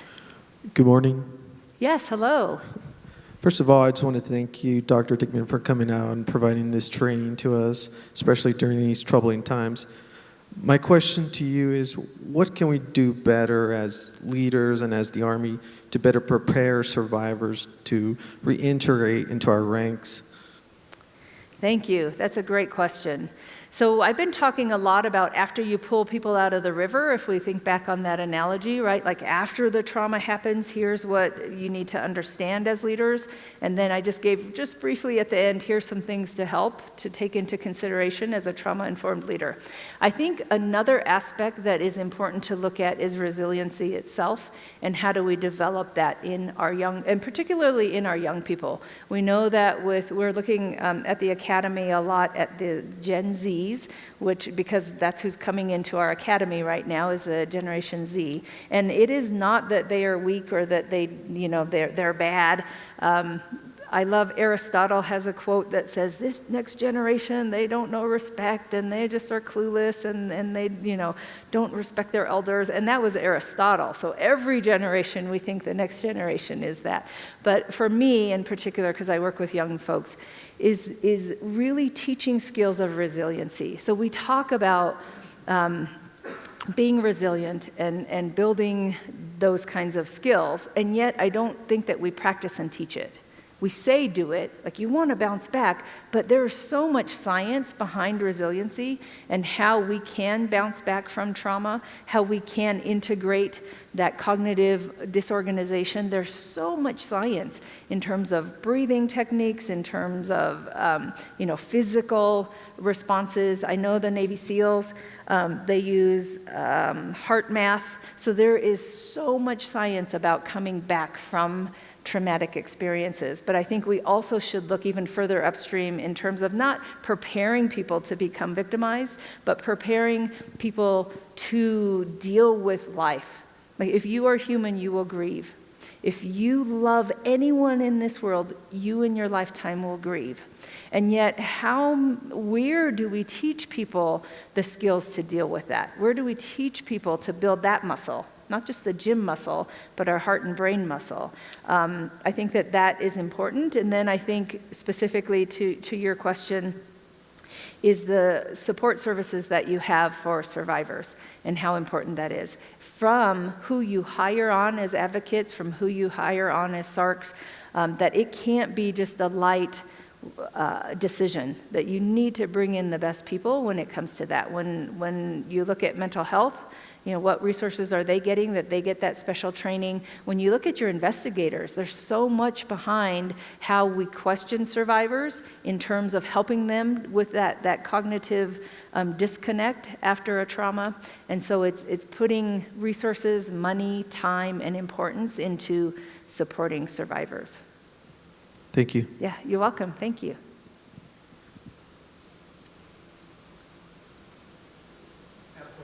Yes, sir, please. The graph you showed earlier in your brief, you showed the number of people that report and the number of people that's not reporting. As a recommendation to leaders here in this room, what would be a recommendation on how we can close that gap to get those numbers more accurate? Okay, thank you. So the question was, how do we close that gap from prevalence, that top graph, and reports, the bottom graph? The first thing I'll say with prevalence is really to understand what is prevention. Because just telling people, don't drink and don't have a plan and all of that does not stop perpetration. And like I said, that's a whole separate presentation. But when you talk about prevalence, the top graph, to lower that, you have to understand prevention. And it's looking at risk factors for prevention. So in this base, on my base, there are risk factors that allow for, and in some cases even develop risk for perpetration. So that top graph is really about preventing sexual assault. That is not looking at victims at all. It is not. So when you say, don't drink or don't go out at night, and there's all these things that we tell people to not be victimized, that does not stop offenders. That lowers risk. And risk mitigation, in the military, is really, really important. Absolutely important. Like my daughters, they would love to run around naked downtown in Denver at midnight, but not wise, right? That's risk mitigation. So that's the top line, is the prevention, and it's really understanding what that is. And that, again, it's a whole different paradigm and a different way of thinking. But when you look at prevention, there are many things across the base, many things across time. So whether it's at work, it's during free time, it's at home as you're raising your kids, there's many things you can implement to help lower the risk of perpetration. So that's the top line. The bottom line, in terms of we want those reports to come up until the whole prevalence and they all come down, to have it come up is, again, who are your resources? If that sharp person in front of everyone is someone that people can't trust, why would I come forward? Right? So if you're bringing a person up here, and this is not saying anything against your sharp folks. My experience is they're amazing. But I'm telling you, you have to have the right people who send that message. But then, it's not just them. It is you. What messages do you send? So when something comes up, Fort Hood, right now, that situation, and you are just with a buddy and you're talking at work, someone's walking by and they're hearing that. So if it is, well, she should have, or man, women these days, you are sending a message. And if I'm hearing that message from you as a leader and I have something happen, I'm not coming to you. And then I'll say as well, you as parents, how important that is. If you go home and you tell your partner, well, she was drinking and she was wearing a skirt up to here, and I hear that she has sex with everyone else, and your kid is hearing that, they are internalizing that. And if, forbid, something happens to them, you are probably not the person they're going to come to. And we don't want something to happen to our kids, but if something happens, are you that person? Is this, and this leads into this next session too, is this a conversation that happens that when something bad happens, they can come to you? I had a young lady and she was brutally raped. I was stationed in England, and I asked her, are you going to call your parents? And she said, no way. And she was, I think, 20. She said, no way. Both my parents are cops. They've told me since I was little. They put me in martial arts. I didn't do, I should have done, and she said, there's no way I'm calling them. So to get that bottom line up is to make sure your system is foolproof. Foolproof. Like every person who's on the riverbanks there, everyone in your unit, from your first term soldier that's here for the first, this is their first base, to that person who maybe even wears stars, whatever that is, right? Everyone on those banks has the right message, knows the resources, and really is talking a place that you build trust, that if someone needed to come forward or wanted to come forward, they would. I'll also say that not everyone wants to come forward. Some people who are touched on the butt are thinking it's not worth it. I turned around, I give them peace of my mind, I used my fist, whatever, right? Like I took care of it, I don't need to report. So we know that that will probably never go all the way up to meet the prevalence line. But for those who want to come forward, are you a person that stops them? And it really is about self-reflection. Are you sending a message? It's not just, oh, it's the annual training, or let me just bring up my victim advocate, my sharp representative. It is you speaking it as a leader.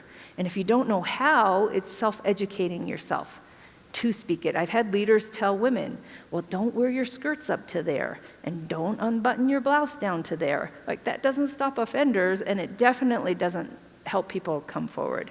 And then I'll say there's systematic things. There's systemic legal process and so on that you may have impact in, maybe not, but as you, if you do, then there's some systemic things that need to happen for victims to feel that they're supported and come forward.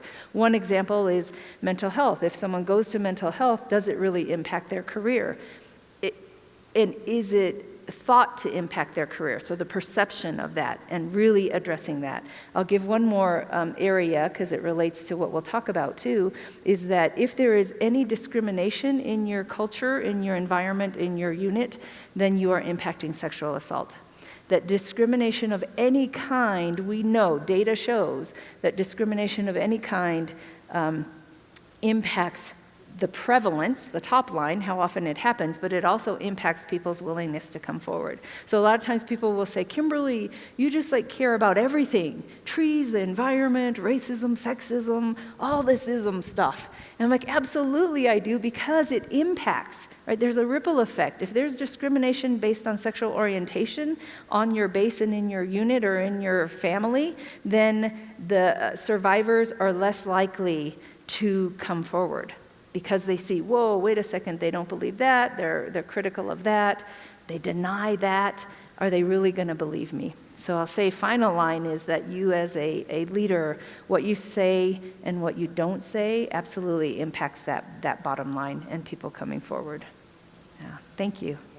So let's jump into these difficult conversations and really encouraging and seeing how do we get there. I'll do just a quick presentation. It's really curtailed because of time, because I want to open up to conversation. But I'll start out with some work by Brené Brown, and I'm not sure if you know her work. She is a researcher out of the University of Houston, really has blown up in terms of Dare to Lead and all of her work behind daring leadership. And so what she did, and this is her latest book, what she did is she went to Fortune 500 companies, corporations, and the military and interviewed leaders and said, basically her big research question is, as a leader, what is needed in the next 5 to 10 years? And most of the leaders, so this is the majority of data, says that leaders need to have difficult conversations. Leaders need to have Let me think. Difficult conversations. Leaders need to have honest conversations that is really going to make a difference of who's standing and who isn't. Because if you think about, it's happened throughout history, but now even more so, an unorganized group of people can bring down a brand. Like we're seeing that across Facebook, we're seeing the #MeToo movement, like an unorganized group of people come together, and right now is when we're seeing big flips and changes in society and structures and organizations. The latest one I saw was some big restaurant chain out west, in terms of a group of people saying they talk like this, they said this, that there was this basically complaint, and the chain is done. And so not to have you act out of fear, but to understand that right now is not a time to not have difficult conversations, that is needed. And so she found that from her research, that leaders are saying this is the time to step forward and to address some of these topics. And so with that, she shares, this is Brene Brown's work, is that you can't get to courage without rumbling with vulnerability. And that's going to be my main point here before we open it up for discussion. That number one, and she uses, and she got it from the Army, the whole idea of embrace the suck. That difficult conversations are not easy. That's why they're called difficult, right? But the importance of having those, and that you cannot get to courage, no matter what kind of courage, whether it's military, whether it's interpersonal relationships, you cannot be courageous without first being vulnerable. And that as a leader, to have courageous conversations, you have to be vulnerable. And we as a society do not like vulnerability. We as a military absolutely don't like vulnerability, but as a society, we do not like vulnerability. And then as individual people, think about what were your messages growing up about being vulnerable, right? And I've never heard an audience say, oh yeah, do it. Yeah, embrace it. Yeah, just expose yourself and show all your vulnerability. We don't do that as a society. It is oftentimes, don't be vulnerable, vulnerability is weakness, and so on, right? That's typically the message. But when Dr. Brown goes and speaks, and she speaks to special forces in the Army, and she asks audience full of hundreds of people, and she came to the academy, we had thousands of people, and she'll ask, someone tell me a time when you were courageous that it didn't require you to be vulnerable. And she said, never. And she said in one special forces audience, it was quiet for a long time, and then a young man stood up and said, ma'am, you cannot. Every act of courage requires you to be vulnerable. The other points here are self-awareness and self-love are really important, that who you are always is how you lead. And a lot of times our young people will say, well, I'm a leader, I do this, but in my personal life I do this. No, we lead by who we are, absolutely. And then courage is contagious. That as you start having these conversations about sexual assault, about rape, about discrimination, about bias, any of those conversations, as you start having those, it allows for others to understand that it's vulnerable and it requires courage, but it allows others then to also catch on. Like think about how people will not say anything, and as soon as someone breaks that bubble, right? As soon as they say something, then people are like, oh yeah, and this. We see it with first responding even. Like if I fell down right here and everyone's just looking, as soon as someone says, you call the police, you do this, then people jump in, right? It's pluralistic ignorance is the scientific term, the studied term, but that courage is contagious.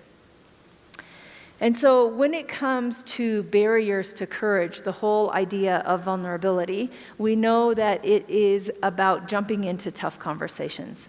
And that if you are someone who can avoid tough conversations, then I'll just lay out here that you have the privilege to be able to do that. That you don't have to deal with that typically, probably on a daily basis. That for others, there is no choice. And so as a leader, if you want to get to courage, if you want to be courageous, if you want to be that daring leader, it is about having those conversations in your workplace, in your communities, in your environments, and in your families. It's about stepping forward with courage to have those. It is addressing fears and feelings in your units.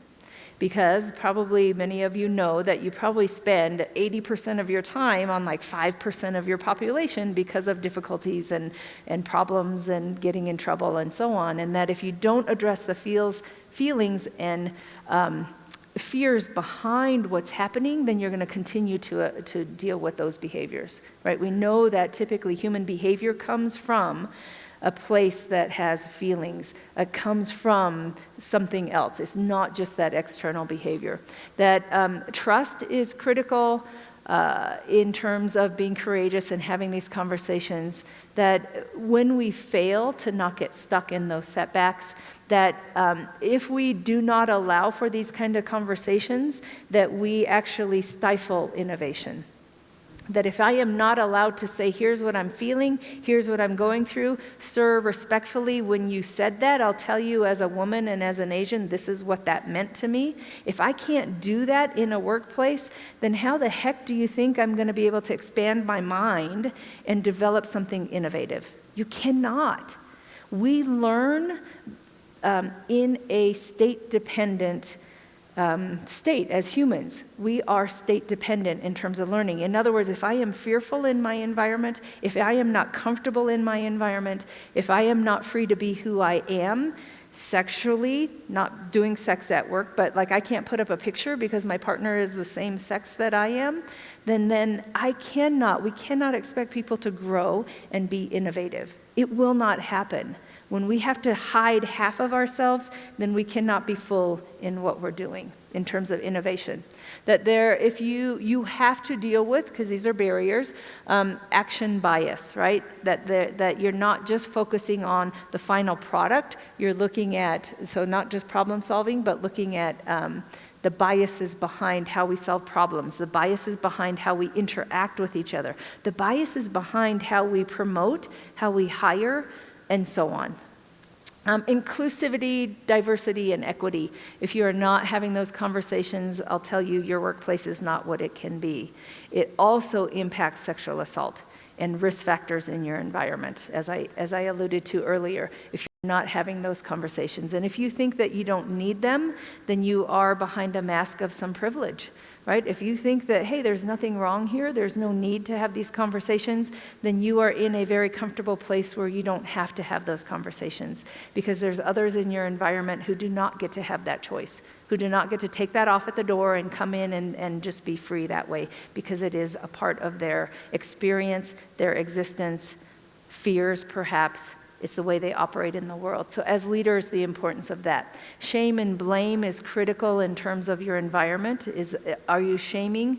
Is there shame rampant in your environment? So if there are the meetings after the meeting, so these are signs of shame. So you have a meeting, and then after the meeting, there's a side meeting, right? If we have this conversation face to face, but then I go away and I talk about you to someone else instead of to you. So instead of correcting you there, then I go and talk about you over here. And a lot of times people will say, well, I want to be nice. I don't want to hurt their feelings. And I think, okay, that doesn't make sense, because if I don't tell you, but I go and talk about you, that's not nice, right? If I tell you and I give you feedback and I accept feedback, if we have that, that's nice. That's kindness. That's developing other people. So shame and blame in your environment. Gauzy values. We have core values, right? All of our services have core values, and you post them up on the wall. You even might have posters of that eagle. Caw, caw, these are our values, right? But do you really live them? Is it actionable? Is it something that's done daily, face to face? In terms of conversations, in terms of one-on-one versus going to talk about you. So is it just a value that you post on the wall, or is it a value that you truly live? And where do you allow for those conversations? I think the other piece of all of this is time. Like, where do you allow for time for that self-reflection? Where do you allow for that time for that conversation? Because we are going from one thing to the next, to the next, to the next that's due in 2 hours, let alone how do we have that time? And then perfectionism. Perfectionism is a cover. It is a cover for not being vulnerable. That we don't want to be vulnerable, we want to be perfect, and we want to show that. That we as leaders need to stop wearing being busy, being time crunched as a badge of honor, right? We need to take that step back to have these conversations. So to jump in here, what Dr. Brown found was that there are 4 skill sets to courage, and remember, you can't get to courage without being vulnerable. And we don't have time to go through all these, but I'll highlight the very first is rumbling with vulnerability, our ability to be vulnerable. And as you start having conversations, if you talk about or talk to others about sexual assault, about sexual harassment, about sexual violence, about racism, about genderism, about sexism, about any of those conversations, that you have to rumble with vulnerability. You have to be vulnerable. There is no conversation without being vulnerable. The other 3 I'll leave, but to highlight that when it comes to vulnerability, it is teachable, measurable, that we can see it, it's observable. So these types of conversations that it sounds like you're getting feedback that is wanted is measurable, teachable, observable. And so when it comes to rumbling with vulnerability, I'll share here. This is the definition: uncertainty, risk, and emotional exposure. As you start having conversations, and our nation is starting to have conversations, not new ones, but different ones, about race. There is no conversation about race without the risk of uncertainty, risk, and emotional exposure. And we as humans are not unfamiliar with vulnerability. Think about when, let's say, if you were divorced, vulnerability is going out on that first date again. If you are pregnant and you've had 4 miscarriages in the past, that's vulnerability. If you hold your baby in your arms, that's vulnerability. There's nothing more vulnerable than holding a child in your arms and thinking about their safety, their care, their future. I know as a mom, I would go in and look in the crib to see if the belly was going up and down, right? Like, oh, is she still breathing because she's so quiet? I mean, total exposure and vulnerability. Sitting with a partner, waiting for the doctor to call. Getting that call and planning for the future of your kids because you know there's maybe a year left. That's vulnerability. Having conversations about sexual assault, and as a leader saying, I don't understand, can you explain? Like, that behavior didn't make sense. It's not congruent. Like, I wouldn't do that. Having that conversation, that's vulnerability. To say, please explain, I don't understand this bias stuff. And how do I, as a white person, have privilege? I grew up poor. I grew up without. I've struggled a mom on drugs. Please explain. I'm here. I want to listen. That's vulnerability. There's risk in that. But you do not get to courage without vulnerability. And having those conversations right now in our culture, our community, and in your force is really critical. It's really critical. People are and this is not about losing jobs, and it's not about being shut down. It's about people just not connecting because they're not able to be open to have that conversation. So a couple of myths here, and then we'll open it for discussions. And I apologize, it's such a short session. The first is that vulnerability is weakness, and as I shared with those examples, vulnerability requires courage to take that step to say, okay, I'm dropping my papers, I'm out of the Army. That's vulnerability. What am I going to do? I have a family. I have to, provide for them. What's my next step? To have to fire someone, that's vulnerability. So it takes a lot of courage to go into uncertainty, risk, and emotional exposure. That I don't do vulnerability. Especially in our military, we say that, right? Like, we don't do vulnerability. There's no room for vulnerability. And yet we know that as humans, we are vulnerable. To be alive is to be vulnerable. To have emotions, which are innate, is to be vulnerable. That I can do it alone. No one can do it alone. We as humans are social beings. We're made to be social beings. That social connection is part of resiliency. And so we cannot do it alone. And the most harmful people are those who believe that and try that, to not engage with others. That you can engineer the uncertainty and discomfort out of vulnerability. I know when Dr. Brown came to scientists, and especially at NASA, they said, we're going to figure out how to scientifically get rid of human vulnerability. They're like, you cannot. Like, that is just a part of us that cannot be engineered out. We don't want vulnerability in rocket ships and bridges, right? That's different. Systemic vulnerability we don't want. We don't want your weapons to malfunction. That has to be absolutely correct. But when it comes to humans, what we know is vulnerability connects us. That there's research, Arthur Aaron does a lot of research about vulnerability and love and the connection of people. And that when we show vulnerability to each other, we actually connect better in terms of intimate partners and in terms of teams. So there's actually even a thing you can Google, 36 questions to fall in love, but it is all about vulnerability. And it is about sharing with another person and connecting with another person. And we know teams work really, really well when they expose vulnerability to each other. Not what they're operating with, not, again, weapons and systems and so on, but as humans, that we connect better with vulnerability. Trust comes before vulnerability is a myth, that it really is our willingness to put trust in others, to then allow for other people to be vulnerable, to allow for us to trust and them to trust. It really has to happen at the same time. I know a lot of people say, well, I'm not going to be vulnerable until I can trust them. And think about when we meet someone else, we want to see their vulnerabilities, but we don't want to show ours. Right? Like, if I see someone be vulnerable, it's something I admire, but man, that's the last thing I'm going to show you. And it can't work that way. It has to be built together. It's like that Jenga game, right? You got to stack it together to have them both come at the same time. And then finally, vulnerability is disclosure is not true, right? That's a myth.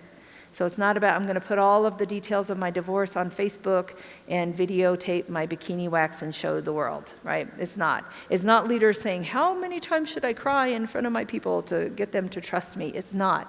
It is about truly being authentic in terms of, this conversation is difficult for me. I don't understand this. I really want to sit and have this. Will you help me? It is also about doing your own work. So it is not a victim who needs to educate you. It's not a person of color or a black person in your unit that needs to educate you. It's about you doing your work, getting your information, like this morning's session, maybe needing to know more, talk to Sharp or read some more. There's Google anything in the world and you're going to get more information. But it's about you doing your work to then come to the table to say, okay, please explain. You say this, can you explain that to me? To have those conversations. That vulnerability is not just disclosing everything and being emotional about everything. It is about being able to say, I don't get, I don't understand. Let me learn more. Okay. So with that, I'm going to end and ask for questions, comments, things that you struggle with perhaps in terms of what's happening now in our community, in terms of race, in the military, in terms of sapper, sharp, in terms of gender, any of those topics, please. Well, first, as we talk about, having the difficult discussions, especially with what to be respectful of everybody that you're talking to and inclusive, what are some ways we can initiate these conversations, whether it's about race, whether it's about inequality, sexual assault, sexual harassment, in order to be able to have a candid discussion, because I think that's a key part of it. Yes. You can't try to sugarcoat anything. You have to be very candid about it, but also some ways in order to initiate that, in order to, I guess, maybe show some vulnerability, but also put everybody else at ease so that they're willing to have that conversation. Yes, great question. So the question was, how do you as a leader initiate respectful, candid conversations? Like, how do you even start that in your unit? Let's even just say in your office, right? In your office building, how do you do that? So a couple things. One is, again, to allow some time and space for that. I know our leader in the Center for Character and Leadership Development, she said, you know, I'm going to put aside this hour if you want to come. And that's another thing. Is it mandatory? Is it optional? Right? And not just the token black person in the office is going to lead this conversation. It is about, I'm going to put this time aside for whoever wants to come in here and speak. And what she said was, I don't know. Like, I don't know the answers, and I don't know what the conversation is going to be, but to have us just come together and sit and start dialoguing about what's happening, what we notice, what we're feeling, and so on. So that was a start. So I say that's the first thing. And guess what? It wasn't at lunch. It wasn't during lunch when everyone has their only free time, which really isn't, right? You're eating and typing anyways. It was during, here's a block of time that this is important to me to do, and then regularly. So this Friday, we're going to have a campfire and do the same. So allow for people to just share, and then set some ground rules of respect and so on. I think the other piece, too, is then to bring in some experts. Because not everyone is an expert in everything. Even though you're a leader, it doesn't mean that you know all the know-it-all, right? That you need to bring in. And that could mean you're going to put some money to that, because it may not be someone here at Fort Carson. It may be. I don't know. I'm not saying. But there are so many experts in the world. And be cautious with that, because you put money on anything, anyone's going to come and talk, right? So really do the background and your homework in terms of who is this person, where do they come from. I'd say that's another thing, is bringing in experts to help talk. But that doesn't mean, just like SAPR, it doesn't mean you go, well, here's the SARC. They're going to talk about this today. It is a collaborated conversation in front that you share with your people. I think another way to do it is to maybe do things like book clubs, where there's a set, here's something to read, here's a guide. Almost every book now has a guide. I think one of the biggest books right now is How to Be an Anti-Racist, and how that is, anti-racist is very different than non-racist. I'm not a racist. Well, that's not enough. You have to be anti-racist. Just like I'm not a rapist. Well, what's anti-sexual assault is very different than just, no one supports sexual assault, right? But now how do you take the next step to fight sexual assault? It's same with race, right? Like, hardly anyone, even racist, will say, I'm not racist, but now what's the next step in terms of being an anti-racist? So that's a book. So there's so many books out there, and have someone who's willing to lead it, and it, again, does not have to be and shouldn't just be that person of color that's leading that conversation, to really try to be inclusive. That there's this conversation about, do we put all the weight on educating everyone about race on people who are black? And we shouldn't, right? One, do your own homework. And then two, it's allowing for others to also help and become educated and help with that. So those are three things that I would recommend. But it is about at least doing something. To ignore it doesn't mean that it doesn't exist. It does exist. And then, as I said, it doesn't allow for people to be free in your unit. Thank you. Yes, please. First of all, thank you again for this class, especially from perspective of leaders engaging some of the people we do lead. The question I do have is maybe geared toward lower level leaders, what we call company commanders or platoon leaders or platoon sergeants, first sergeants. You mentioned Generation Zs. Do you have any tools, maybe you can give us more trends or give a perspective to help those leaders engage those Gen Zs? That's the population that's coming into the Army right now, and kind of help those leaders to be more thoughtful as they make decisions before they come to my level or to my boss's level. They can kind of get after those things to be more thoughtful. If you ever think any of those trends, if you can ever recall. Over. Thank you. Yes, sir. So the question and request was, is there any resource and training to help with kind of the frontline supervisors for those who are younger that are coming in, if I understood. And so the Gen Zs, and there's a lot of different resources out there, and I'll share with Ms. Kimball some of those I can send to you and to have you share. But yes, there are, and how important that is. So first, with all generations, and this is the first time we have 5 generations in the workforce. 5, like that's unheard of in history. And many people are like, well, there's no difference, there really isn't, but there is, because a cohort or a generation are a group of people who grow up and everything around them impacts them, right? Everything. Like think about this generation that is just now raising their hand to join you in service, has never not had a smartphone, iPhone. I'm not saying them personally, but I'm saying in the world, that it has always existed. Simple things like this generation has never had to lick a stamp, right? Think about that. Our young people, when we have them send a letter home, they don't know where to write what on that letter because they've never had to do that. And so if you grow up in a world like that, it changes the way you operate. But the first thing I'd say is humans are humans. They want to be respected. They want to be understood, regardless of age and generation. 80-year-old, 16-year-old, right? It's about basic human respecting their dignity. And I know that I am working on our base with that conversation because people say treat people with dignity and respect. Dignity is something we are born with, regardless. And so it's respecting every human's dignity, whether they are 16, whether they are 22. And I'll tell you, there's many biases against our young folks. So first is that humans are humans and they want that. They want they have dignity, and it's up to us to respect that and to encourage and mold and so on, right, to fit into that uniform. But the second thing is they do operate differently because they've grown up very differently. That if you're going to stand before them with information, you better have your stuff together because they have the world of information at their hands.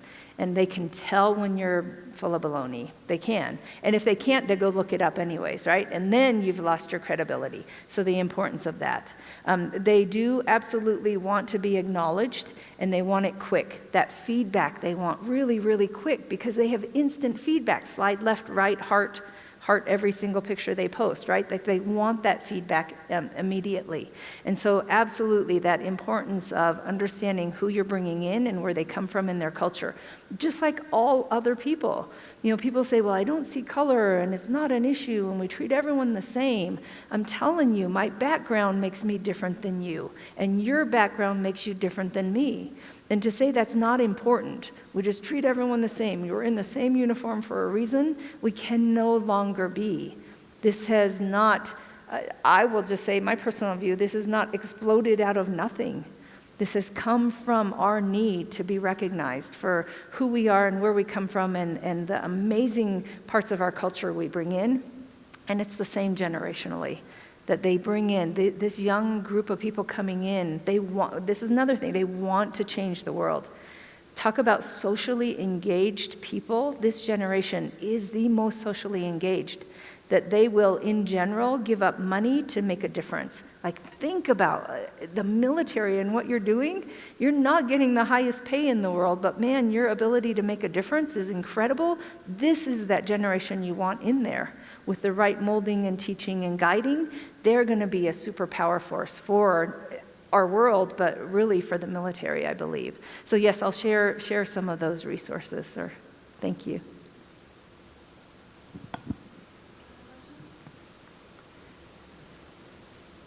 So I do apologize for it being so short at the end. I think that this piece about having these conversations, particularly around sexual assault prevention, risk reduction, and so on, but then to add to that the need for conversations about race, background, gender, it all comes together as I shared. So I want to thank you for your time, and I'll ask for some more oh yeahs. So give me an oh yeah if you're willing to be vulnerable in these conversations. Oh yeah. Okay, give me an oh yeah if sexual assault prevention is your job. Oh yeah. Okay, give me an oh yeah if you learned something new today. Oh yeah. Okay, just give me one more oh yeah. Oh yeah. All right, thank you. Thank you so much.